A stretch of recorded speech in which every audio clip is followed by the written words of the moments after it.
Hello, everyone. Welcome back. This is Sarah Smith, and you're listening to Raw Intentions.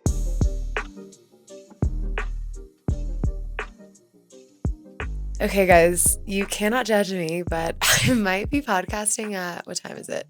6:55 on a Friday night. I'm here at home in Breck. I have the house to myself for the first time, and I don't even know how long because I live with 5 girls, and that is near impossible. And I was just working on a little creative project, which I think I talked about in the last episode. I'm trying to dabble with making jewelry again. Don't tell anyone. I'm just getting creative and having fun with it right now. And then I was like, there's a podcast that I have to record at some point in the next week. Got a lot going on next week. It's one of my roommate's 30th birthdays, and I have a friend going through a breakup. I just feel like there's going to be a lot going on in the house. So I figured while I have the house to myself, should I just pop out a quick episode? So that's what we're doing. So before I get into this episode, this is going to be another solo one, and this is a part 2 for a little travel mini series. It's not even a series, it's just 2 episodes that I started last week. And so if you haven't listened to the first one, you might want to go back and do that because in this episode, I'm going to be talking, well, it'll be a continuation. I'll get into that. I'm all over the place, ADD to the max. Before we get into everything, though, just in case this is your first time listening, I'll give my little elevator pitch and just tell you a little bit about who I am and what I'm about. So like I said in the intro, my name is Sarah Smith, Sarah with an H, Smith with a Y. I'm from Madison, Alabama, currently living in Breckenridge, Colorado. I'm 30 years old. I went to Auburn University and was studying Spanish and rehab disability studies to one day be a bilingual occupational therapist. Of course, nothing ever goes to plan. I was incredibly broke in college and started making handmade jewelry for myself and for my friends. I was also waitressing at Texas Roadhouse at the time. That is, I think, still what my career is on my Facebook page, that or a camp counselor or something, I don't know. And I was making jewelry for my friends, for my family, for my coworkers at Texas Roadhouse, just to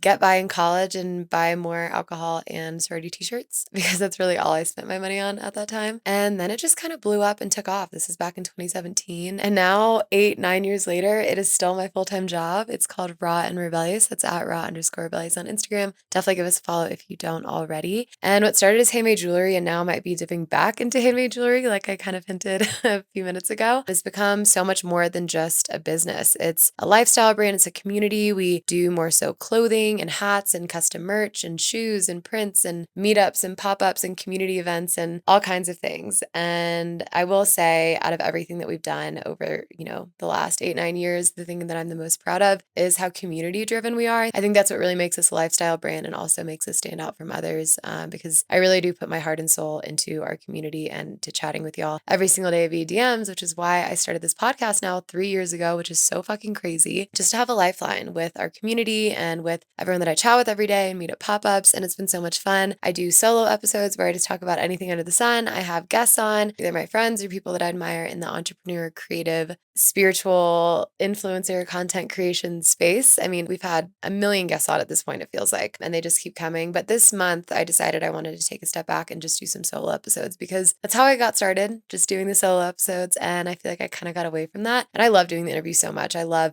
connecting with other people, asking questions. I'm naturally a very curious person, but it's more challenging for me to do solo episodes because I'm essentially just talking to myself, currently in my roommate's room if you're watching this on YouTube. And I outline a lot, I research a lot, and I really get my shit together because I'm so ADD. If you listen back to our first episodes, I was so scatterbrained, I couldn't even finish a freaking thought. So a lot more thought and intention, hence raw intentions, goes into these solo ones, but you guys seem to really enjoy them, and those definitely get, I would say the most listens are the solo episodes. So we're gonna just bring it on back to where we started. So this week, like I said, it's going to be a continuation of last week's episode. Last week, I basically took you to school. I gave you some travel 101, especially on the solo traveling side, because that is a huge passion of mine. I want to get everyone out there into the world, traveling, solo traveling, visiting new places, and just getting outside of your comfort zone. I think it's so important for self-growth, whether you do it alone or with friends. So that's what last week was about. We talked about budget hacks and got super specific, and I even made a PDF for you guys that is linked in the show notes from last week. So go back and listen to that and save that free PDF, and there'll be another PDF for this week's episode because we're getting even more specific. So this week, I'm actually going to be answering some questions from you guys. I've been getting tons of questions on Instagram, and then I also put in a little text box yesterday on my story and asked for any follow-up questions from people listening to the episode. So this is just going to be a full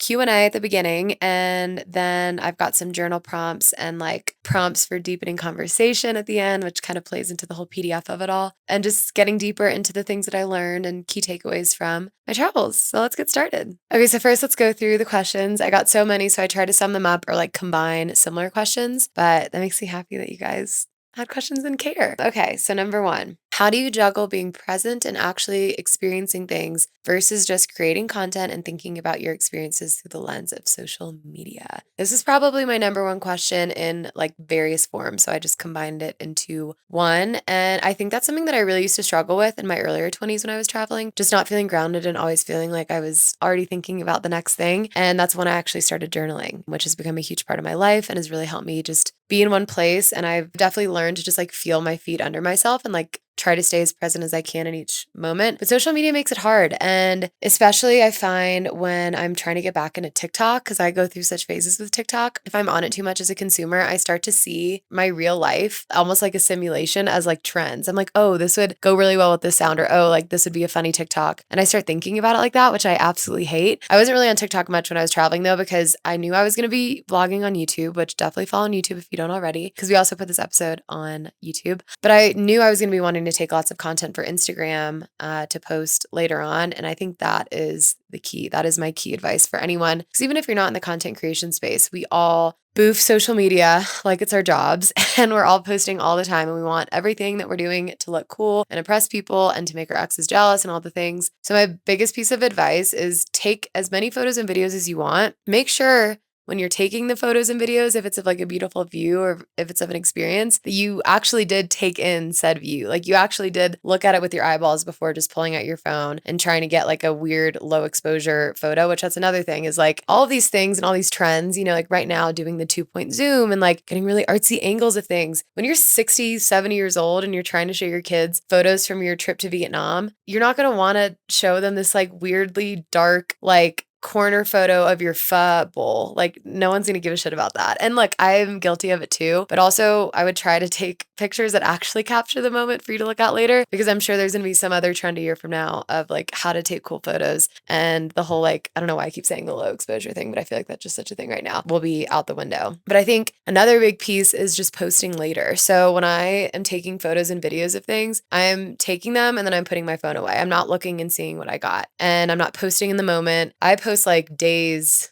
later. And when I'm traveling, I really will just post like big dumps on big dumps on travel days. Like those are my big work days, like I talked about last week, are just the days that I've been on a train or on a bus or something like that. And I think that's how you stay present. And then even posting on the feed, I post weeks later, because when I post on my stories, it's just like raw stuff. I don't edit it or anything because I just like could not even fathom putting in that much work. And then on my feed, I like go through and curate it a little bit more. So I always wait a few weeks just to like, because I take so many photos anyway. And then it's nice because I'm like looking back at the memories and all that. So I think that is my biggest piece of advice on how to stay present, because I have a lot of influencer friends too. And there's been times where I've been hanging out with them and like we're at a dinner and they take a picture of their drinks and then they're like, I'm trying to have a conversation with them and they're like posting on their story like in real time. And I'm like, hey, can you like put your phone down? Because you never want to be that person. You always want to be like just present in the situation. So that is kind of advice, but also how I typically handle it. But that's also been a work in progress. I'm 30 now. I've been doing social media since I was 21. So I've learned a thing or two, and I'm always learning ways to make it just flow better with my life. Okay. What's the worst thing that happened or something negative that happened on your trip or just in general on all of your travels? I feel like there's nothing like, I've never been in any scary, unsafe situations. I've definitely been in situations where like I'm just a dumb fucking idiot and I like get on the wrong train and end up in Rome instead of like the south of Italy, or I accidentally rent a car online and then I show up late to pick it up and then they still charge, like stuff like that where I like lose money. But I've never like accidentally eaten dog or like, I guess, I mean, I've gotten pretty sick. Like I've gotten like food poisoning and like that's been really, really horrible. Throwing up and shitting my pants in Croatia. I guess like the scariest thing maybe, which I talked about on a episode a long time ago, maybe when I was talking about my travels, was when I got in trouble with the cops in Spain for hooking up with a man on a rooftop because we climbed the scaffolding and I guess people in the building heard us and we got in trouble. But I'm not going to get into that because out of respect for my boyfriend. But I would say maybe that is the scariest thing that has happened to me because they like took my passport. Like I really thought I was gonna like get arrested and go to jail in Spain, which thank God that didn't happen. So yeah, I don't think anything like really horrible has ever happened. I think it's just like natural frustrations of I smell bad or my clothes are all dirty or I haven't gotten a good night's sleep in a while because I'm in a hostel with a million people, or I'm in a party hostel and the music is blaring, or I get overcharged for something because I'm a tourist, or I just lose money and I've never like lost my luggage or my passport or anything, knock on wood. So yeah, I can't really speak on that, unfortunately, and I'm just too much of an optimistic person. I love all my experiences. I got some questions on packing. So, packing essentials, things you're glad you brought, and then things you didn't need. On this trip specifically, I was really good about packing. I've talked about on my last trip, I brought cowboy boots. I brought a fucking Carhartt jacket. Like, could not have packed worse. I had a carry-on suitcase and a backpacking backpack. It was so dumb. So, this time I only brought a backpacking backpack and then like a tiny backpack just to like have like my laptop and stuff in. So, things that I'm really happy that I brought are just like little tank tops. I love a tiny little top. I'm wearing a tiny little top right now. And I like tops that can function as like a walking around shirt, like a very casual shirt, and then something that I could throw on with like a tight little black skirt and like kind of dress up. So I really enjoyed how I packed that kind of thing. Same with jewelry. I wear a lot of jewelry and because I was wearing the same shirts every single day. So I feel like by wearing jewelry, it like made me think of it differently. Things that I didn't need though were just like all the dresses that I brought. I feel like I brought too many options. And also, in a place like Southeast Asia, it's so fucking hot and so fucking humid. I brought a pair of jean shorts. I almost brought 2 pairs and thank God I only brought one. I didn't even really wear those either because like when you're sweaty like that and it's just like sticking to your thighs, it's just uncomfortable. Like I wanted to be comfortable. So yeah, I guess that's what I would say I didn't need. And I didn't really need, I brought dry shampoo, this like big thing of it. Didn't need that at all because it was so fucking hot. I was showering like 3 times a day. What else? My shower shoes so these flip-flops that I bought on TikTok Shop, this is probably my favorite purchase. They were maybe $5. I wore those as my shower shoes because you need shower shoes when you're in hostels. And I use them as my walking around shoes when I didn't want to put on my tennis shoes. And I use them as my going out shoes, like to the club, to the bar, with dresses, everything. It's all I had. And I'm so happy that that's all I brought because the less options, the easier it was to get ready. And when you're traveling, everything is so casual anyway. You really don't need that many options. So that was probably like my sneaky favorite thing that I had. And I also had this black skirt from Urban Outfitters that was so comfortable, but it was like this like tight little sexy skirt too. So you could like wear it out, but I'd also wear it just like walking around. So I loved that. And I rewore that all the time. And I think just something to remember with packing is if you're missing something and you forget something or you don't feel like you have enough options or you hate your clothes when you get there, you can always buy more stuff. Anywhere you're going, they will have things that you can buy, even like something like dry shampoo. I did not need to bring that. So that's something else I would say is don't overpack because if you are actually missing something, then you can always just get it in the place that you're at. Okay, suggestions for making a long haul flight, not the worst flight ever. In parentheses, I'm going to Australia, so exciting. Don't take an edible like I did on the first flight because that made it seem even longer because then I was high for so fucking long. And if you're like a cool chill girl that has like a really high tolerance with weed, then like go for it. But I am like kind of a cool chill girl with weed. Like I don't freak out. I like smoking weed and I like taking edibles, but like I was just high for such a long time. And that was definitely a huge regret of mine. I would just bring a lot of like activities for yourself. You could bring like an adult coloring book. I would definitely buy a Kindle if you don't have a Kindle, but you do like to read. You could download audiobooks, podcasts, movies. I'm kind of a psycho on long flights or any flight. I am like all business. So I am like always, always, always working. And keep in mind, I own my own business. So the work literally never stops. And when I'm traveling, I knew I was going to be traveling for 2 months. So I'm trying to like work ahead on things, plan for launches, and just get my shit done because I didn't really want to work as much when I was there. So I would say bring things also that just like tire you out. Like I feel like a coloring book or like a little like lanyard or like an arts and craft or like learn how to knit, like something like that to pass the time. You can bring compression socks if you feel like you swell. I didn't bring compression socks and I was totally fine, and just like get up and walk around. Bring lots of snacks because my flights over there, which was 16, 17, 18 hours, I can't remember, had tons of snacks. My flight back, the really long flight, had like no snacks. It had 2 meals, one at the very beginning, one at the very end, and I had no snacks with me and I was fucking starving. And they just had like random little things, but also there's a lot of stuff I can't eat because I have Crohn's. So that was hard. But yeah, I would just bring as many activities as you can. Pretend like you're a little kid and you just want things to play with the whole time. And if, you have things that tire you out, then you can go to sleep.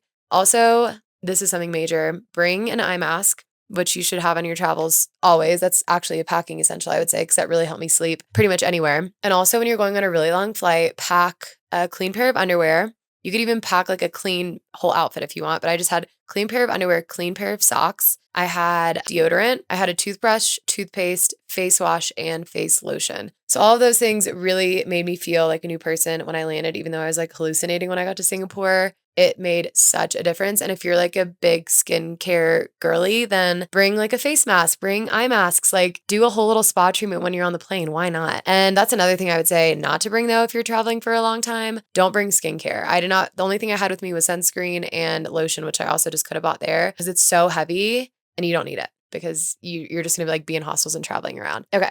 Someone said, okay, be real, host a trip, expectations versus reality. How were they really? So if you're like, what the fuck is she talking about? I hosted 2 back-to-back trips in Bali with 2 large groups of girls, all strangers. We all met at the same time. It was so fucking fun. And that's kind of the reason I was over in Southeast Asia for 2 months was because I was hosting these trips. To be completely upfront and honest, and this is going to be so disappointing if you're looking for tea, it was like better than I could have imagined. I mean, there's not a single bad thing that I could say about it. It was so much fucking fun. And I did 2 trips back to back, so 7 days and then 9 days. And I think the thing that was the hardest for me was the stamina part because we partied so much. And I'm sitting here on a Friday night with you guys at 7:16 p.m. I'm not a huge partier. And I've also just been traveling so much. So I just like wanted to have a weekend in. We were staying out till like 5 a.m. though. And doing that day after day after day definitely wore on me. But I just kind of like was in my spring break mentality, I think. So other than like, yes, I did get tired from like lack of sleep, but I never really felt like drained. Like I was curious if I was going to feel drained and if 2 trips back to back were going to be too much for me and I wasn't going to be able to like be on for the girls and like be so excited for them and like be enthusiastic. But I never really felt like I had to be like quote unquote on. Like it felt very natural. Like I didn't feel like I was there to host them. I just felt like we were all kind of like traveling together and we were all friends and like we were all hanging out. Like it just felt so natural and so aligned. So I wasn't like crawling on the floor dead after the last trip. Like, yes, I was very tired and needed to catch up on some sleep, but like then I probably could have hosted another one right after that. Like I loved it so much. I'm so excited for my next one. I'm going to Thailand and I want to do so many more trips like this, you know, both domestic and international because it does feel like it's meant to be because it was so easy for me. And hopefully everyone that was on my trip, if you're listening, like felt the same way because yeah, it was so much fun for me. So unfortunately, no tea. There was no drama with that many girls, which is kind of shocking. And with so many strangers getting together, you just never fucking know. And it was great and everyone loved each other. And that's really all there was to it. Okay, next one. Okay, you touched on feeling quote unquote old when you travel sometimes. And I'm curious. I'm 36 and I feel way too old to do the whole backpacking thing because I was 22 when I went last. Did you meet other people in their 30s? I'm so insecure about it. I don't know why. Question mark, question mark. Totally feel that. I'm 30 and I struggled with that same thing.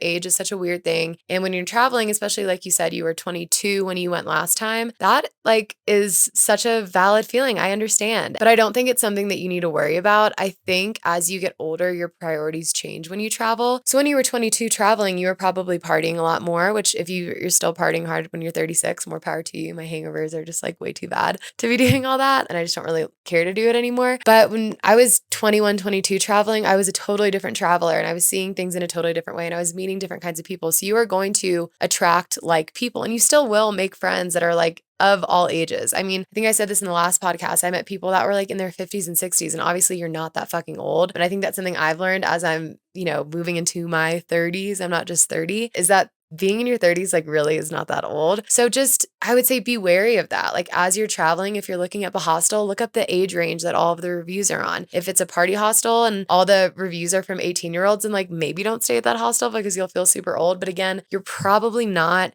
going to want to do the things that the 18-year-olds are doing, nor are you going to have anything in common with them. So you're going to want to hang out with people like closer to your age. I would say like mid 20s to like mid 30s or 40. So I think you'll end up just naturally attracting people that you get along with. And I also found this time, and maybe it's because I'm not single, I partied less and I was still very social in the hostels, but I feel like I wasn't as like, I used to be like very like desperate for that connection because again, probably because I was single and I just like wanted to meet hot guys. So this time I was like more comfortable being by myself. And so I would go into it with low expectations and then would just end up like meeting new friends. So I think you'll find that actually traveling as you get older will make you more secure and will make you more confident in yourself and your age. So I would challenge you to still go, to still do the whole backpacking thing, still do the whole hostel thing. I think do the hostels and do do the cheap, scrappy travel for as long as you can stand it, because at some point we're going to get so old that we're not going to enjoy doing that anymore and we're going to have to stay in hotels. So I say go for it, sister. Another thing, you talked about having a boyfriend and how your experience is different traveling. What is that like, and how do you guys keep the trust and keep in touch the whole time? I feel like traveling single is just way easier. Traveling single, I wouldn't say it's like easier or harder. I think it's just different, and it also depends on your relationship. My, boyfriends I've had in the past,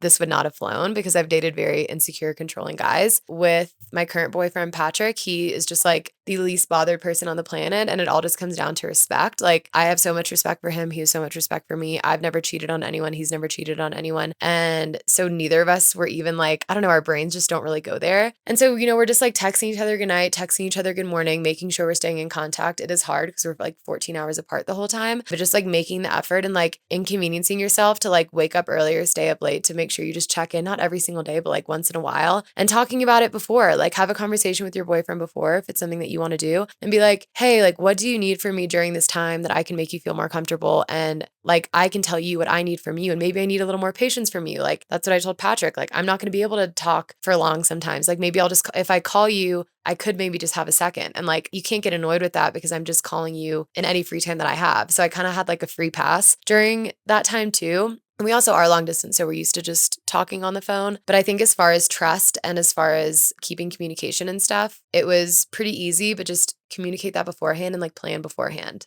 would be my advice. And I don't think traveling single is easier. I think it's just a different experience, because if you're single, you are like head on a swivel looking for sexy guys. Like, that's just how it goes. Like, you're like, okay, I'm going to come back with a European boyfriend, or I'm just going to stay here forever because I fall in love. So I think your priorities are just different, but I still partied. I still met so many people. I made really good guy friends. And I also would just mention that I have a boyfriend pretty quickly, just so they wouldn't like get it twisted. Cause I'm like, okay, well, I don't want you like buying me drinks if you think that like something's gonna happen here, because like I'm not touching you. So yeah, just like having boundaries with yourself too. But yeah, I didn't think it was that big of a deal at all. So I would definitely recommend it.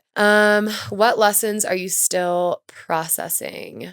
Probably just the way of life over there, specifically in Southeast Asia. I've traveled a ton in Europe, and it's a westernized culture. So I don't think I've had as much to process about the culture that I've experienced there for the most part. Also, maybe I was younger and just didn't really give a fuck as much, but it's so different in Southeast Asia, and every single place had such a unique subculture, religion, way of life, language, food, architecture, like social norms. So I feel like that I'm still kind of processing, just like what the fuck all of that just was, because when you're in it, and there's another question somewhere in here about culture shock, like asked if I got culture shock or if anything like freaked me out. And I was kind of expecting to get culture shock because I've never been there. And like, I remember in college when I studied abroad, like they like prepped us for like all this culture shock, and I was in Spain. I'm like, what fucking culture shock? I'm just getting hammered every single day and eating paella and like tapas and drinking like gallon sangrias. Like, I'm good, sister. And even like coming home, I wasn't like, holy shit, like this was such a crazy experience. I'm like such a changed person. I mean, like all my travels have always changed me and shaped me for who I am, and I've learned a lot. But when I think about culture shock, I'm like, what is culture shock? Because it's not like you get somewhere and your jaw just drops to the floor and you're like shocked immediately.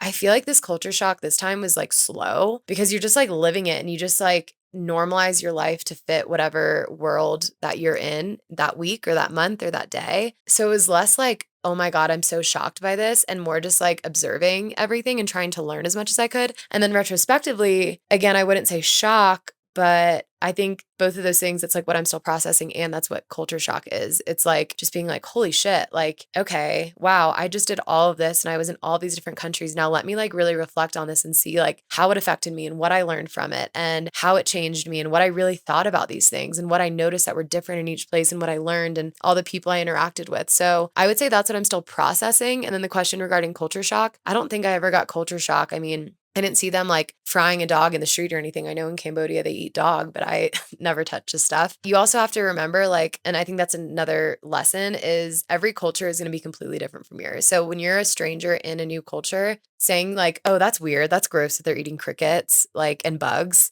Well, no, that's just their life. Like, they might think it's gross that we're eating like fried chicken from KFC. I don't know. Like, it's normal to us and it's not normal to them. And I think that's just part of being open and being respectful in a new culture. And it's okay to catch yourself judging That's natural. Like we have our own social norms and our own way of life, but it's important to kind of recognize that and shut it off and be like, oh, wait, I'm being judgmental of a culture that's totally different than mine. And like, I don't speak the language and I'm just a visitor. So let me just like sit back and observe. And that's where journaling comes in. And that's where my journal prompts come in. Don't worry, it's coming. You posted a lot about your diet before and having stomach issues, IBS or something, question mark. How do you deal with that abroad? Yeah, so I have Crohn's and it's a little more serious than IBS. It's an autoimmune disease and it's inflammation in the small intestine. And I've had it since I was 25. And I did a whole episode on that called Sexy Girls Shart Sometimes. So if you're listening to this and you have tummy issues, you're trying to get a diagnosis, or you're more curious about like my diet and like what I eat and why, you can go back and listen to that episode because I talk a lot about it there. It was really fucking hard.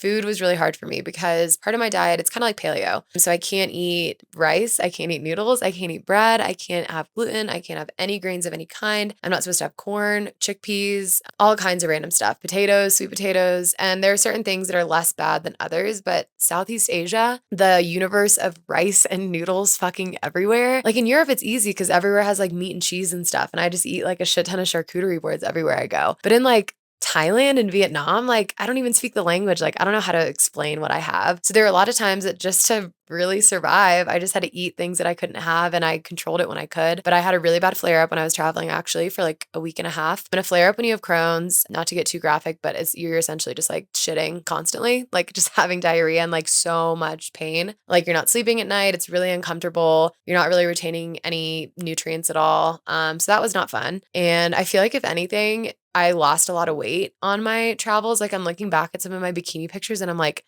I have abs there. And I definitely do not have them now because now I'm just eating normally, because when I'm so sick too, or like there's nothing I can eat, then I would just like not eat, or I would eat like very little, or I would just have like snacks. And I definitely wasn't feeding myself enough, but I like didn't know what to do because I would just get like so sick. But I did get to like try all the foods and I, experienced that in a way that I felt good about. So that was good. But yeah, that was really fucking hard. So great question. Okay. Someone said, girl, how the fuck do you afford it all? Haha. I just feel like you live such an extravagant life and you travel for so long. Tell us. First of all, I don't really budget, so I don't know how I afford it all. And I'm actually trying to figure out my finances right now. So like maybe I can afford it and I just don't know it yet. So stay tuned on that. I'm going to do a whole episode on finances, but I really do travel like embarrassingly scrappy. I stay in hostels for $2 a night. If there's an included breakfast, I am sneaking food for lunch and sometimes dinner. I will eat street food instead of going into a restaurant because it's cheaper. Like I've taken overnight buses to try to save on accommodations. I pack less so that I'm not paying as much in like airport fees when I'm,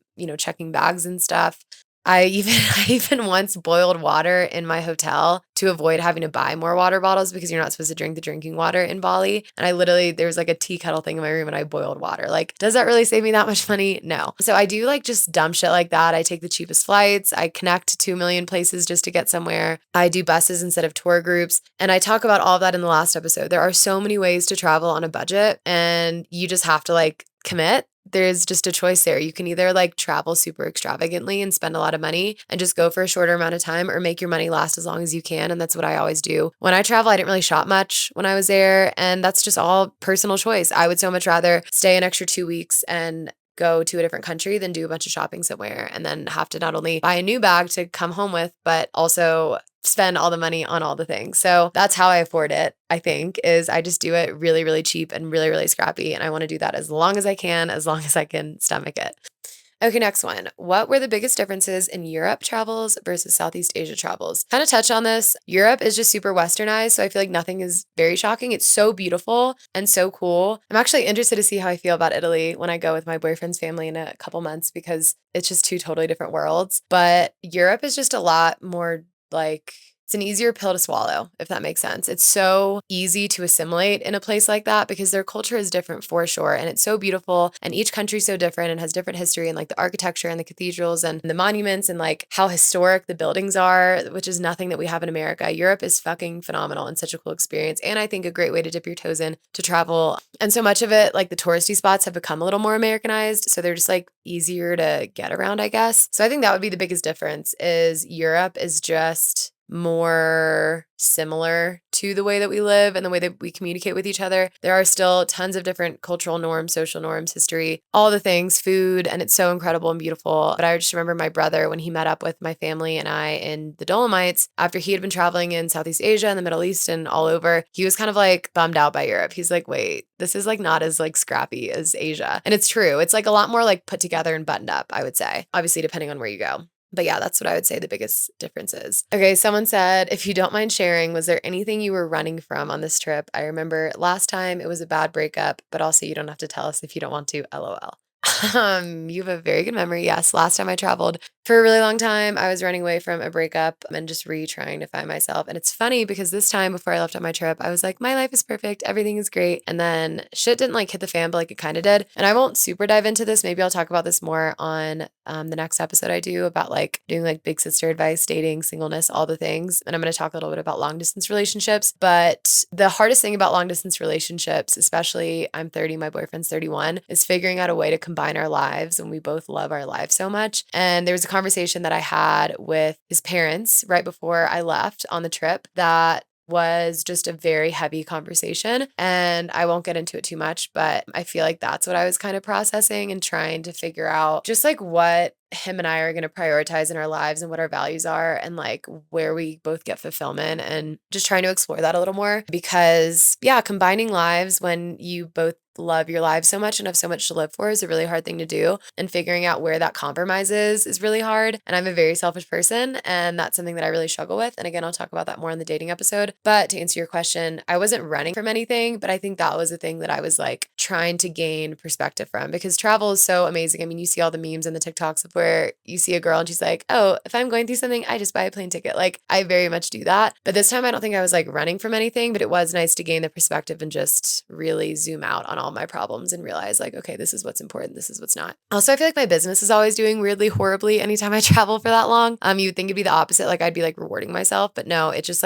so happens that business is always really bad. And I remember like there was a moment I was on the back of a motorcycle in Vietnam and I was thinking about meta ads, which as you know, have fucking haunted me for so long. And now we finally have gotten them figured out. And we had just visited this family that literally eats corn for breakfast, lunch, and dinner because that is their crop and that is all that they have. And they were so sweet and lived in this like little shack with like 8 people. And it was just so insane. And I'm like, what the fuck is my problem? I am sitting here stressing about meta ads. Like nothing matters. I am fine. I'm always going to be fine. Like shut the fuck up. And so I think that is something that I was definitely running from or like just stressed about was work because I wasn't really working that much either while I was gone. But yeah, it always just gives you good perspective. Someone said, and I've gotten a few things like this, like just over the years. She said, I feel like you're so confident and are always posting with new friends. Any tips for a girl with major social anxiety? I always credit this book, 101, what is it called? Oh, 101 Essays That Will Change the Way You Think. It literally altered my brain chemistry. I read it while I went through my ACL recovery, which is probably the most depressed I've ever been. And it totally changed my life. It just teaches you that like we focus so much on how we're being perceived and we're always thinking about ourselves. So if you're able to let go of that and let go of your ego, you realize that being curious in situations and going in rather than thinking about how you are about to be perceived or how someone is viewing you, just going in with the goal of like, I'm going to try to get to know these people and like make new friends really shifts that perspective in your mind. And it's okay to like obsess over how, when you leave a social situation, like how people viewed you and like what their impression of you was. But then think about if you are going home and thinking that way, you're not thinking about anyone else. You're just thinking about yourself and everyone is just out here thinking about themselves. So that perspective has really helped me. And then just like, it's like a muscle. I mean, I've had so many awkward moments where I've been like at a bar by myself and like I remember when I first started solo traveling, I was somewhere in like Belgium and I was at this bar by myself because my hostel was like kind of weird and like no one really talked to each other. And there were these girls that were all standing together and I just like walked up to them and I was like, hi, like, can I hang out with you guys? And they were so nice and they're from Lithuania and we chatted like the rest of the night and went to dinner together and had the best time. But they also very well could have said like, fuck off or no. And that's okay. And then I could have just been on my merry way or I could walk up to someone and they don't even speak English. So I think it's just a lot about like putting your ego aside, realizing that you're somewhere that you're never going to see these people again and just like giving it a shot would be my advice. But I also don't have social anxiety. So I know that that is a very real thing. And I think that just also comes back to learning how to love yourself a little bit more when no one's around, understanding all the value that you bring into a situation and how valuable and loved and amazing and like dynamic and unique that you are, and falling in love with yourself with no external validation because then you will need it less in those situations would be my hot take, or not even a hot take, just a take. Any unspoken travel rules or advice that you now swear by? I'm trying to think, unspoken. One big one, honestly, is just being really aware of the American stereotype. We are so stereotyped of just being like loud and obnoxious and a little ignorant and a little uncurious about other cultures. And that's not everywhere. But I mean, like I said, when I am traveling everywhere I go, especially in somewhere like Southeast Asia where there's really no Americans, everyone is asking me about Trump. Everyone is asking me about guns. Everyone is asking me about, like, at the time, all the stuff was happening with ICE and all the mass deportations, which is still fucking happening. And they all asked me about that. And I think being like knowledgeable about your country and about like how you feel about certain things, because you don't want to get asked about something and have someone from another country know more about your politics or about your history or about your current events than you do. Because I've definitely been there, and it's kind of like embarrassing because I'm like, then I'm just playing into that stereotype of I'm an ignorant American. Because all they see is TV, all they see is movies. And so they see, all the crazy college fraternity sorority. They see all the like horrible things on the news. They see our stupid fucking president. Like everyone's watching, the world is watching, and you learn that when you travel. So yeah, I think just being conscientious of the stereotype and trying not to like be so loud when you're at a restaurant, and also like just being curious, staying open and curious. We want to leave a good impression on anyone that we meet as Americans. So try to do as well. And another thing that I hate that I always tell my friends if we're traveling for the first time together that just like grinds my gears is if you're going somewhere, say you're going to Italy and you don't know the language, don't just go to a restaurant and just start talking at them in English slower and louder than you normally would. Ask people, hey, do you speak English? Because you are in their country. So they don't have to speak English. You very well may have to get Google Translate out and like talk through it or like show them. They are in no way required to speak English. So don't get mad at them. Don't get frustrated. You are a visitor in their foreign country. So be respectful and say, hey, do you speak English? If someone came up to you and started speaking to you in Chinese, you'd be like, I don't think you'd be offended, but you'd be like, hey, oh, whoa, sorry, like I don't speak Chinese. And you'd probably be a little bit confused why they assumed you'd speak Chinese, because that wouldn't make any sense, right? So that's the same thing. Like when we're going somewhere, just be really respectful. And I would just always ask, be like, hey, do you speak English? Even if it's like probably obvious that they do, I think it's just a nice thing to practice. Oh, and then the last thing I would say is also bartering is a huge thing in most places you go, and you can like read up on this wherever you go. But if you are not a local, they are going to upcharge you. So I would just always try to barter, not in like a grocery store, but like when you're at a farmer's market or like a night market or something like that, you can typically talk the price down because usually they're like double charging you or something because they know that you're not from there. Okay, I have two more questions. Number 16, I think we're at. What surprised you about the people you met? Was there anyone that stuck out to you? That is something that I really encourage journaling on if you are a solo traveler and I do this too, like at the end of the year, I journal about people that were impactful to me or like random people that I met that like said something or acted a certain way or did something that like really changed the way that I think. And I met so many people like that on this trip. I won't get into the weeds too much, but I think that's a cool thing about staying in hostels and also always doing the mixed dorms, which is the cheapest option. And that's what I always do because I meet so many cool girls and guys, and I just like strike conversation with them because we're just like all staying in the same room that I would never ever meet. I mean, I think I was just really shocked in general of like all the different cultures and like how kind all the locals were. I never had a negative experience really with anyone that lived there. Talked to a lot of people about spirituality. Like I feel like I came back really wanting to focus more on like mindfulness and meditation and get into breath work and just try different forms of meditation because it's so powerful. And so many people go to Southeast Asia. Or I met this guy named Ziggy in my hostel from Zimbabwe that, lived in New York, and he went to India for a layover and ended up staying there for like 9 months or something crazy and went on this whole spiritual journey. And he was like not a spiritual person at all. So I had like a really cool conversation with him about that and like learned a lot. And another thing I learned from people too is you can always change your mind. You can always change your life. You can always pivot. You are never, ever, ever, ever stuck where you are. The amount of people I met that just like quit their job or left their marriage or left their hometown and have just been like traveling with no end in sight and they don't have a plan and like it's okay. Like this guy Ziggy that I met, he left New York. He was a private tennis instructor, was not spiritual at all, went to India, went on one meditation retreat, and now he's like staying and like gonna keep going back to India and doing more retreats. I met him when I was in Vietnam, and I think he was just doing a stint to like then go back to India to get another visa or something. And he's totally changed his life and he doesn't know what he's gonna do next, but it doesn't really matter. And yeah, so just the reminder that you can always pivot and you can always change, I think is so cool and so important. And I learned that from so many people.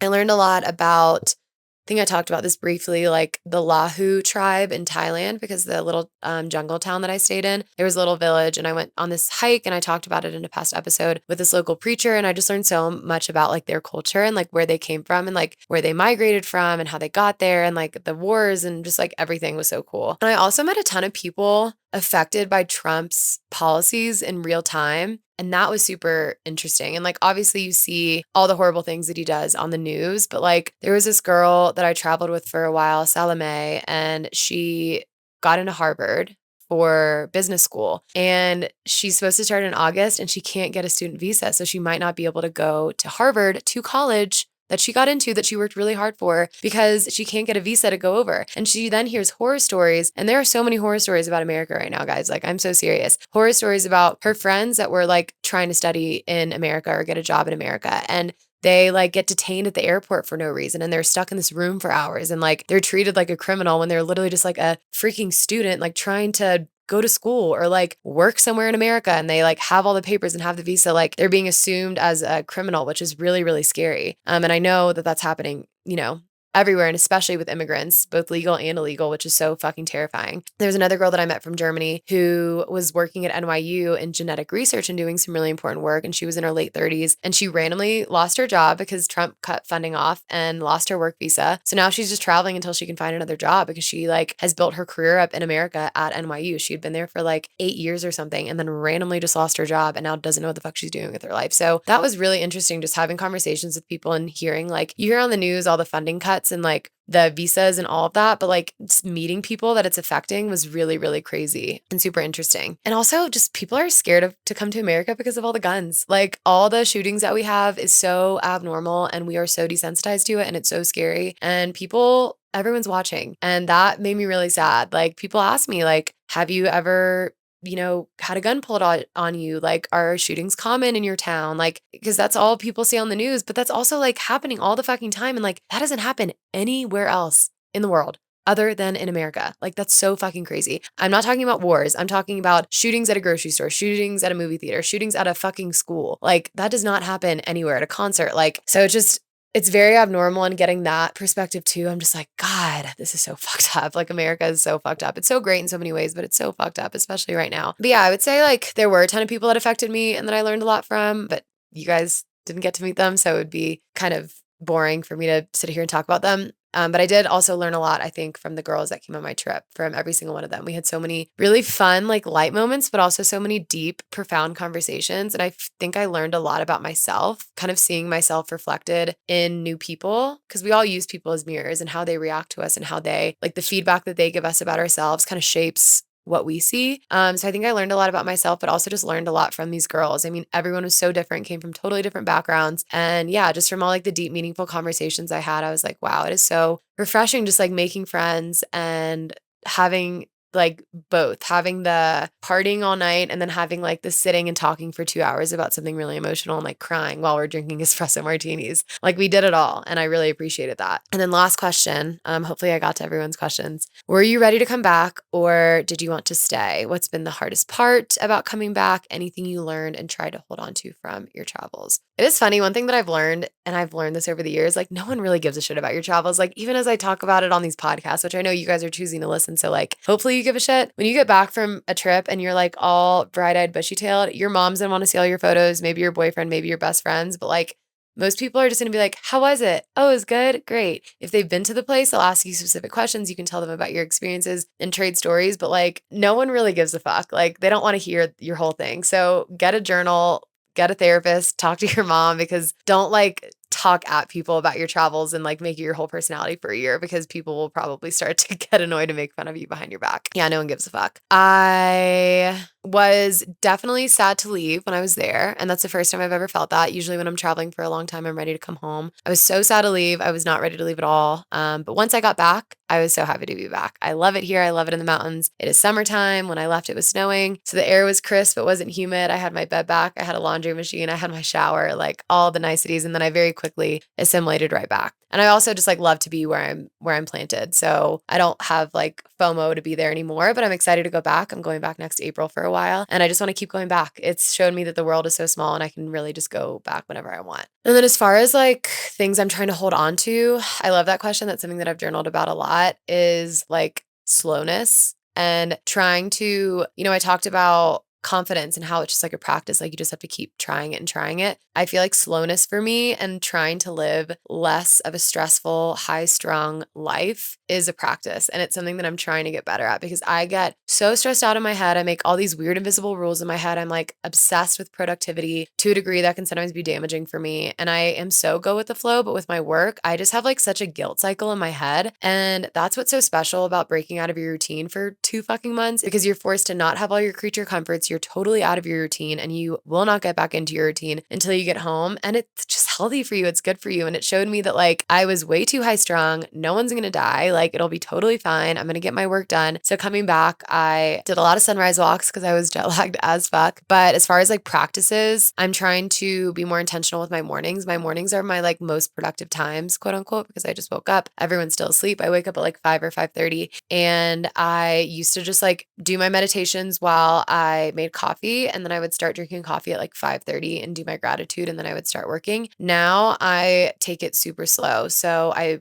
do my meditations. I make all my roommates coffee. I make my coffee, put it in the fridge, make some lemon and honey water with collagen in it because I'm trying to get better about my skin. That's another thing that I learned because I got so much sun while I was over there. I was like, I'm going to turn into a raisin. I need to be more proactive about my skin. And I do my gratitude journal. I do my 1 line a day journal. And then I started journaling for 15 minutes every single morning and just like brain dumping every morning. And it is very hard for me to do because I want to just start work immediately and I don't. And that's really forced me to just take a step back to slow down. And so I think that is my number one thing is being less stressed, working less, which I'm getting to. I'm not quite there at working less because I'm still working my fucking ass off and I'm kind of over it. Yeah, just like slow mornings, which I really, really enjoyed. And I feel rejuvenated. I'm like so amped up about work. I'm so excited about everything that we're doing. And I think I needed that break to really like feel that excitement again. So those were all the questions. Hopefully I didn't ramble on too long, but thank you guys so much for asking all of them. And I love getting y'all's feedback and questions to talk about on the pod because you guys are the ones listening. I want it to be fun and interesting for you. Very quickly, I just jotted down before I even got questions. So there were a lot of things that I got to answer because you guys asked, but I had a little note, just like things I learned on my travels this time. And number one, I think the importance of historical research is something that I learned for the very first time at the ripe age of 30. And again, I was probably too busy chasing after boys and partying all night to really care about any culture, history things, other than the local cocktails that they served. But I did a ton of research this time. And also ChatGPT has really changed that for me because I would be walking around in Vietnam and I'd be having a convo with ChatGPT about the Vietnam War and how America was in the wrong and like just like kept asking questions on questions and getting to this like very deep dive about like different historical things that I just like never really cared about. And I loved doing all that research and going to museums. And another really fun way to learn is listening to or reading autobiographies of people from that certain period of time, because then you get to read it more in like a story form, but you're still learning. Is then when you look around and you see people in Cambodia, for example, and I see someone, my parents' age, I'm like, okay, you were alive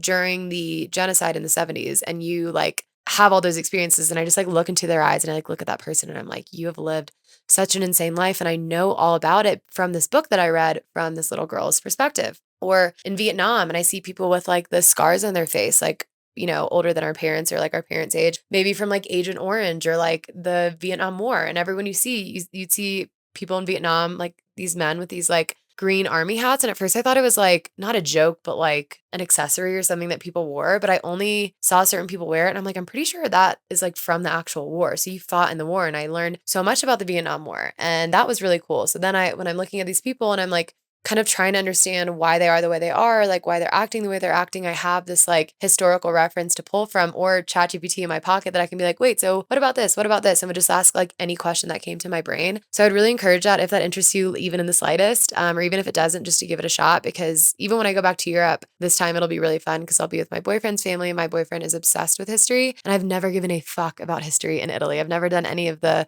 things that you're supposed to do. I've been to like the Colosseum, but I just remember crying in the Coliseum because I lost my GoPro. Like, I didn't really care. So it'll be fun to go back and like actually give a shit and learn more. So that was a huge lesson this time around on my travels. And also just staying in places long enough to really understand the culture and the people. I've always been a very quick traveler because I don't have a year to travel. I've got a couple months, which a couple months sounds like a lot, but in the grand scheme of things, it like doesn't really give you a ton of time. So it's this hard balance of trying to see as much as I can see while also taking enough time to actually take it in. And I think that's a mistake that I've made in the past. And I was also young, so and I'm still young, but like, I don't know if I cared about it as much. But even this time, there were so many changes in my plans because I ended up staying in places longer because I was like, I really want to stay here longer and just like get to know the people more in the place because I just expected Southeast Asia, all the countries to be very similar and it cannot have been more different. And so I think that was a really cool lesson was just like staying in places longer and knowing that I can come back. I don't have to see everything and like rush myself and like spend a ton of time and money like trying to get to as many places as possible.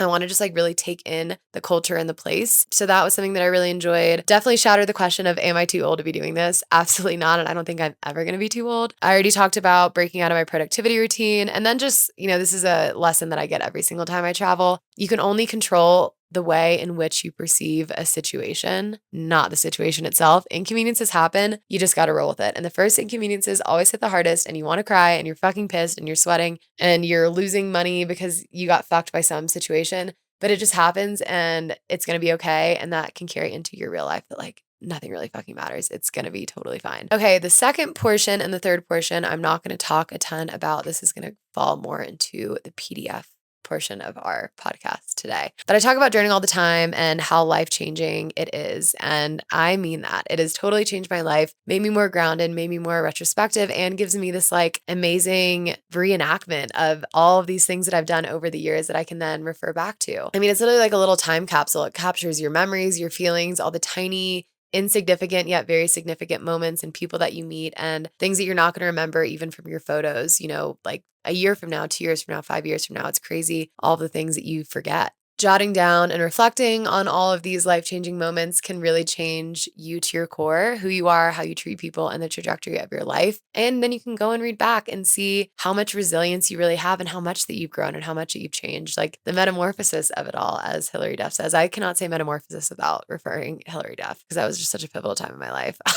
But by reading back on the things that you've been through, you see how far you've come and how whatever it is that you were stressed about or that you're going through at the time isn't really that bad. And you can play that into your current or future self. So it's so meaningful. And I really want to peer pressure all of you, if you're not a journaler or you are a journaler, just to fucking try it and listen to me and do my journal prompts because I promise they will be so much fun and you'll learn a lot about yourself. And there are also so many ways that you can journal. If you're not a big writer, you can junk journal. That's a cute new thing. It's kind of like a mixture of scrapbooking and journaling. So you collect like little ticket stubs and receipts and scraps and random things from your travels, a dried up flower, and you can like tape it and color around it in a journal and like write little notes of like, this train ticket is from going here and, whatever. And that's just another fun way to like make memories because I understand that written word isn't for everyone. I also have a 1 line a day journal, which I've talked about, where you're literally just like writing like a few lines a day for 5 years. And it's so low barrier to entry because you don't have to write much. But then you have this whole memory book of 5 years where you can see, okay, on January 1st, 2022, I was doing this. January 1st, 2023, I was doing this. And you have it like all in one place. And then it just shows growth even more. I get like horny for growth, you guys. It's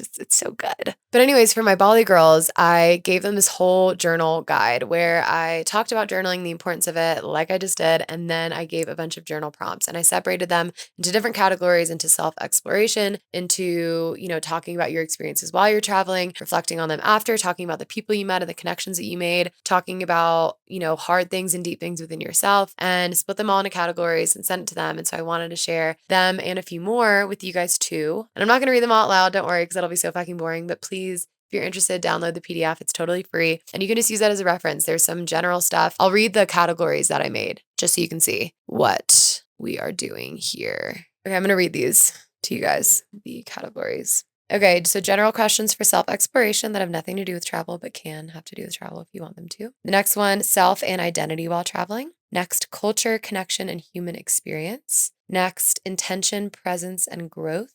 Next, lessons, reframes, and aha moments. And then lastly, connections, goodbyes, and legacy left behind. So each of these categories have like at least 10, sometimes more journal prompts. And I've just been collecting these over time. I'm really proud of them and I do them myself as well. So I just wanted to share them with you guys because I think that they could help you, make sense of it all. Okay, so have you guys heard of We're Not Really Strangers? It's like a card game, and there are tons of card games like it now, but this came out years ago, and so I've been using it for forever. It's a card game where you're playing and there's questions on each card, and there's different levels of questions. There's like more surface level, and then you get deeper and deeper as the deck goes. I didn't really have room in my backpack or my massive suitcase in between my cowboy boots to travel with. We're Not Really Strangers, but I used to play it a lot. So when I would travel, I would make up my own questions and I would like write them in my notes. And sometimes I would like be cool chill girl and I would just like look at them before I was like gonna go hang out with people. So that I like seemed very deep and retrospective. And it worked every time, like a charm. And then sometimes I would like make it a drinking game or make it a game where I would like pull out my phone and we would like take turns asking each other questions. Obviously better as a card game, but if you don't want to travel with a card game or don't want to buy it, I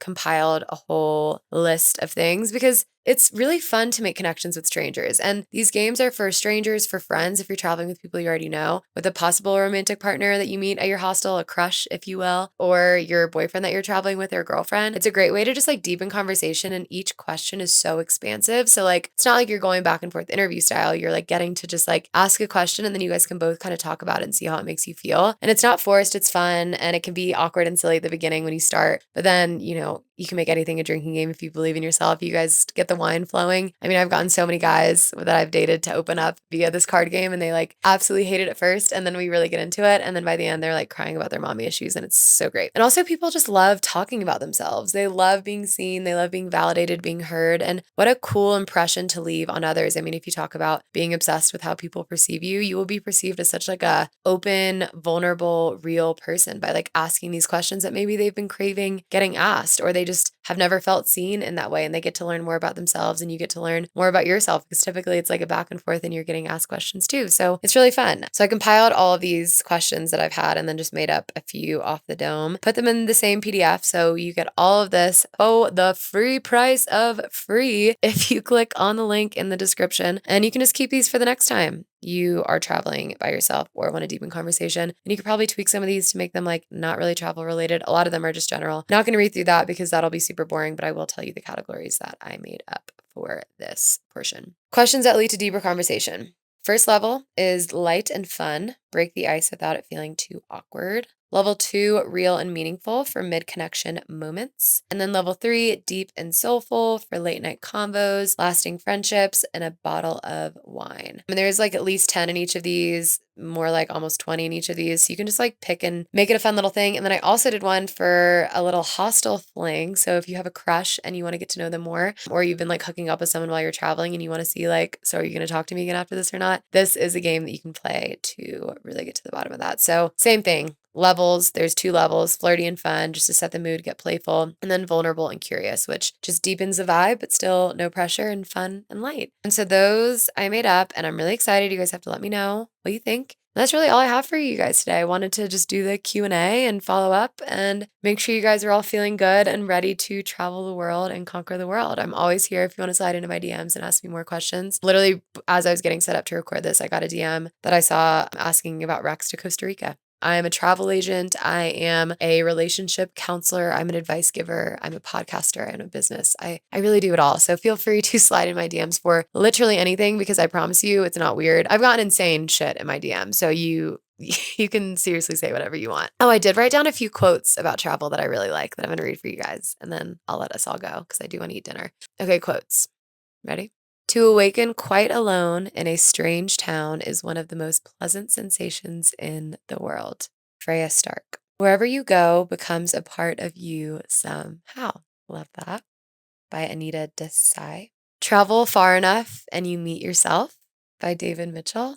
I love that. As I said, it just leads to a deeper sense of self and a deeper self connection. And then, of course, had to get a few in from Anthony Bourdain, the travel king, RIP, pour one out. Travel isn't always pretty. It isn't always comfortable. Sometimes it hurts. It even breaks your heart, but that's okay. The journey changes you. It should change you. Next one, if you're 22, physically fit, hungry to learn and to be better, I urge you to travel as far and as widely as possible. Next, The more I travel, the less I know and the more I like it. And that just comes back to not being too ego centered. Just know what you know and don't know what you don't know, and be curious and stay open, and you'll just keep learning.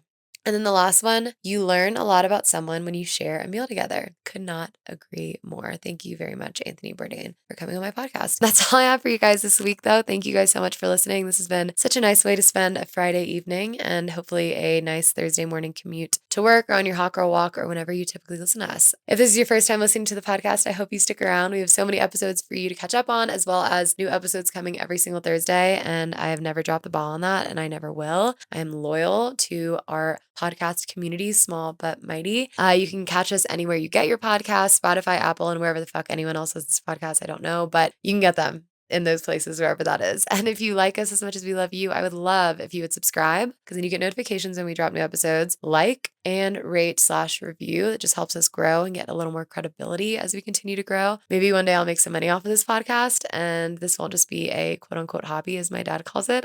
But yeah, I would really appreciate your love and support. And you can always slide into my DMs at Raw Intentions Podcast or on all of my freaking Instagram accounts. I have so many. If you ever want to chat about anything you heard on the episode, have questions, have an idea for something you want me to talk about, a guest you want me to have on, you want to be a guest on the podcast, I always love hearing from you guys. Literally why I made this in the first place. So let's always keep the dialogue open. And that's all I have. So thank you all so much for listening. Have a fabulous weekend, and I will talk to y'all next week. Bye.